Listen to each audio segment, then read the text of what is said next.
안녕하세요. 김태훈의 현명한 투자자 방송 시작하겠습니다. 오늘은 쿠쿠홀딩스에 대해서 좀 말씀을 드리겠는데요. 이 쿠쿠홀딩스는 그 쿠쿠전자라는 전자밥솥을, 전기밥솥을 만드는 업체가 이 지주회사와 또 사업자회사로 분할되면서 만들어진 회사입니다. 즉, 지주회사 부분을 쿠쿠홀딩스라고 부르는 거죠. 쿠쿠전자는 말 그대로 이 밥솥을 제조하는 회사입니다. 그 제조에서 쿠쿠홀딩스를 통해서 유통을 하는 거죠. 자, 그리고 지금 이 쿠쿠 전자가 만들고 있는 이 여러 밥솥 중에 IH 압력밥솥이라는 게 이게 말 그대로 이제 히트를 친 작품이죠. 매년 이제 수천억씩 그 수익을 가져다 주는 그런 효자 상품입니다. 그만큼 인기가 굉장히 좋죠. 이 IH 압력밥솥은 쿠쿠의 이 그러니까 전기밥솥은 우리나라뿐만 아니라 중국이나 일본 이런 주부들한테 굉장히 사랑을 받고 있습니다. 특히나 중국의 이 우리나라를 방문하는 이제 유커라고 그러죠. 단체 관광객들은 당연히 우리나라에 와서 한 개씩 사가야 하는, 그리고 좀 여유가 있으면 일가 친척한테 선물로서 하나씩 주면 그렇게 뭐 좋은 소리를 많이 듣게 되는 그런 효자 상품이기도 합니다. 그래서 예전에 여러분들 뭐 젊으신 분들은 잘 모르시겠지만 그 예전에 20세기 그때만 해도 우리 한국 80년대 이후에 여행 자유화가 되면서 우리나라 이제 한국 여성들이 어머니들이 이제 어머니나 뭐 하여튼 어머니들이 일본 여행을 가시게 되면 일본 가서 꼭 사오는 게 있습니다. 그 코끼리 밥솥이라고 일본 브랜드 네임인데요.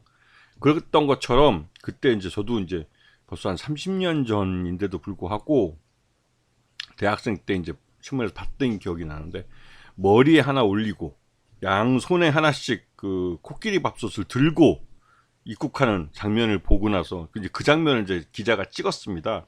코끼리 밥솥이 얼마만큼 우리 한국 여성들한테 인기가 있는지를 보여준 아주 대표적인 사진이죠. 근데 이런 비슷한 게 아니라 똑같은 현상이 중국에 그 우리 한국을 방문한 여성들, 이 여성들은 반드시 꼭 이 쿠쿠의 이 밥솥, IH 압력 밥솥을 꼭 사갑니다. 그만큼 우리나라를 오면 반드시 사가야 되는 핫한 아이템이 된 거죠. 그래서 이게 중국에서도 많이 알려져서 직접 중국에 진출한 걸로도 알려져 있습니다. 지금 보시게 되면 요 반기 기준으로 봤을 때 그 이 압력 밥솥이 다른 것보다도 매출 규모가 훨씬 큼을 알 수 있습니다. 그만큼 이 IH 압력 밥솥이 가장 효자 상품이고요. 그리고 열판 압력 밥솥이 그 다음을 이루고 있습니다. 자, 그리고 최대주주 지분 포함해서 64%씩이나 되기 때문에 이 회사는 굉장히 안정되어 있는, 쿠크홀딩스 자체가 뭐 지주회사이기 때문에 그렇긴 한데 그 중에서 특히나 최대주주 지분이 높은 그런 종목으로 알려져 있습니다. 이 말 뜻은 유통 가능 주식이 적기 때문에 실적만 좀 뒷받침되고 호재성 재료가 나오면 바로 그냥 품절주가 돼버릴 수 있는 그런 종목이라는 뜻이죠. 뭐 요번에 이제 중국이 그 지난번 한미일 캠프 데이비드 정상회담 직전에 우리나라와 일본에 대한 중국인들의 단체 관광 그 금지를 허용해 줬습니다. 이제 해제해 버렸습니다. 이 말 뜻은 그 나름대로 이제 우리나라나 일본이나 그 미국 쪽에 너무 치우치지 말고 그 중국 쪽에서도 좀 그 어느 정도 중간적 위치로 그 이런 외교나 안보 정책을 하라는 의미에서 일종의 당근책으로 중국인 단체 관광객들, 그 한국에 대한 단체 관광객들을 완전히 허용을 해준 거죠. 이게 이제 사드 보복 이후로 곧 6년 만에 있는 일입니다. 그래서 이런 의미를 잘 알고 대응을 좀 했으면 지금 계속 이제 중국 관광객들이나 유커들을 통해서 굉장히 우리나라 제품이 중국에 다시 좋은 이미지로 많이 또 알려질 수 있는 기회가 됐는데 좀 쉽지는 않을 것 같다는 생각이 좀 들기도 합니다. 이 쿠쿠전자에서 면세점에서 이 쿠쿠전자의 그 매출, 특히 이제 그 압력밥솥이죠. 이 압력밥솥이 전용 동기배에서 592% 급증했다는 보도가 얼마 전에 나왔습니다. 이게 이제 중국인들 단체 관광객들 뿐만 아니라 그전에는 중국인들 보따리상들이 우리나라에 많이 들어와 있습니다. 그 보따리상들도 이 쿠쿠밥솥을 몇 개씩 들고 가고 그랬는데요. 근데 그런 것들을 다 포함해서 이제 상반기 이제 전년 동기 대비해서 592%, 5배, 6배가 거의 늘었다는 사실이죠. 그리고 향후 더 많아질 겁니다. 왜냐면 중국인들의 단체 관광이 이제 시작된 거예요. 이제 시작된 것이기 때문에 이러한 실적 호전이 앞으로 꾸준히 이어질 거라는 거죠. 물론 그 중국인들의 단체 관광이 계속 이어진다는 전제 하에서 말이죠. 지금 당장 일본이 후쿠시마 방사능 오염수를 해양에 폐기하는 바람에 중국인들이 일본에 대한 인식이 굉장히 나빠졌어요. 그러면 그 해외여행을 갈 때 차선책으로, 물론 홍콩이나 마카오로 가는 중국인들이 많지만 우리 한국을 선택할 그 관광객들이 일본을 가는 것 대신에 우리나라를 찾을 가능성이 크다는 거죠. 그리고 찾으면 쿠쿠의 이 압력밥솥 하나씩 사가는 거죠.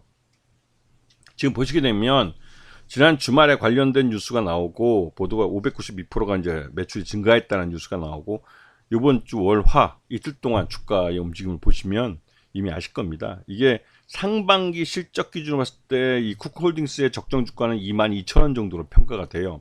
그래서 월요일 날 한 방에 그냥 22,000원을 뚫고 주가가 급등하기도 했습니다. 왜냐면 결국은 실적을 주가가 반영한다는 점에서 이 말 그대로 이제 분기 실적이 공개된 이후에는 주가 괴리 차이가 클 경우엔 그 한 방에 그냥 그걸 메꿔버립니다.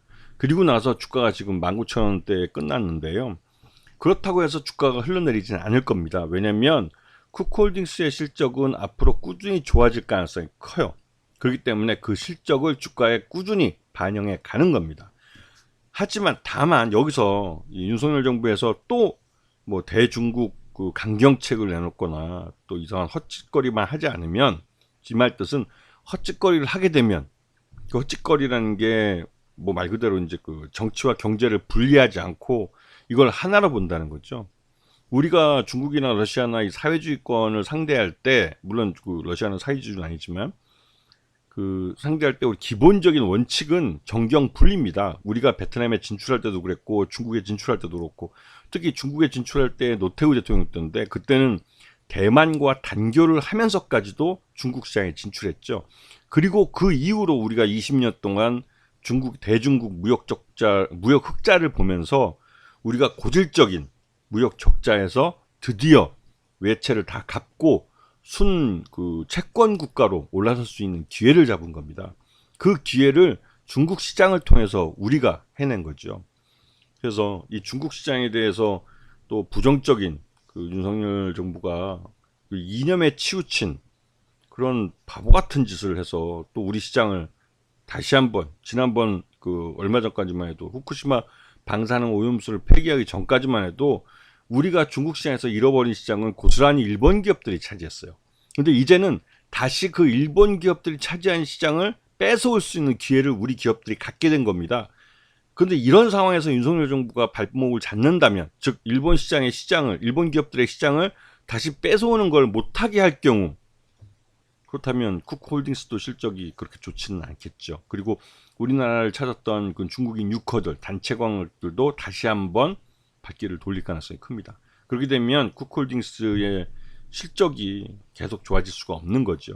이런 부분들 계속 체크하면서 이 종목을 보시면 장기적으로 우상향하는 차트를 확인하실 수 있을 겁니다. 아시겠죠?